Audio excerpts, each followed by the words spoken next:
Are there any particularly interesting studies involving the limbic system that show how it determines behavior in a way that might rob us of or detract from that folk intuition that we are the free-floating turtle determining our own behavior? Because these studies are always endlessly fun to hear about.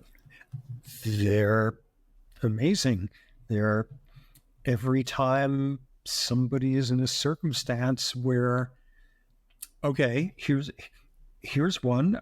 This is like a classic study, and I don't know what aspect of psych this would be, but you give people, you're not allowed to do this sort of study anymore, I would think, but you give somebody a drug that makes their heart beat faster, an adrenaline-derived drug, and this will be some guy who in the questionnaire beforehand indicated that he's heterosexual, and then afterward he's like filling out a questionnaire from like the researcher who is a woman, and then afterward he is asked to rate her attractiveness, and if your heart is beating faster because they just put this stupid drug in your bloodstream, you perceive that as a signal of more emotional arousal on your part, and you rate the person as more attractive. Another version of this was you make somebody walk like 100 yards over to this versus on a swinging bridge where like you're absolutely terrified and you come off with your sympathetic nervous system going like crazy. And you do this like classic, something that's, that William James sort of pioneered, showing that part of what you do when deciding how strongly you're feeling an emotion is saying, well, if I'm out of breath and my heart is racing, it must be I'm really feeling this strongly. And thus you are coerced by your physiology into making what you assume is a free assessment about something. Yeah, so that's one of the great ones. That's an irresistible one. No, I think that's a perfect example that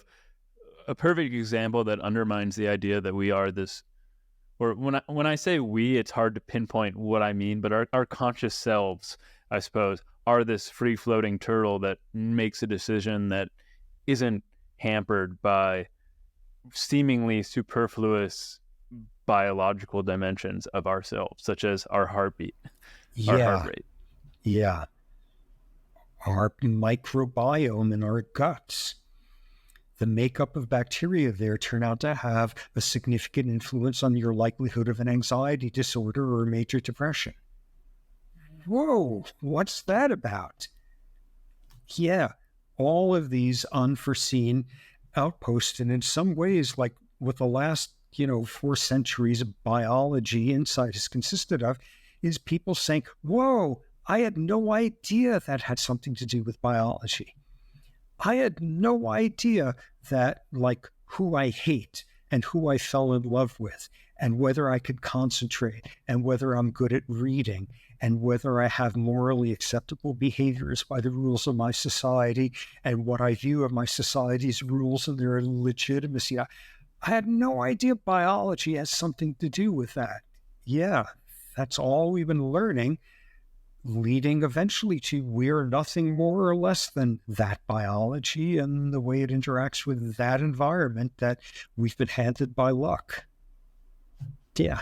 Yeah, I'm not as hostile to Freud and psychoanalysis as most people I know in academia are, but I still find it pretty amazing that psychoanalysts around the turn of the 20th century or 19th century, I think that's the proper turn that I'm thinking of, and then up until the 1950s, up until like the middle of the 20th century, people thought that our behavior was all nature, and I mean all nurture and not nature, that biological determinism wasn't really a thing.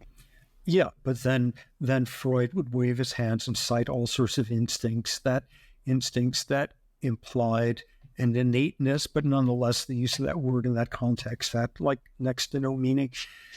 Yeah, so they pissed off the behaviorists. So the behaviorists then decided it was going to be, nothing but this type of environmentalism. And then that pissed off the biological psychiatrist who decided it was going to be, it's nature intertwined with nurture, yawn.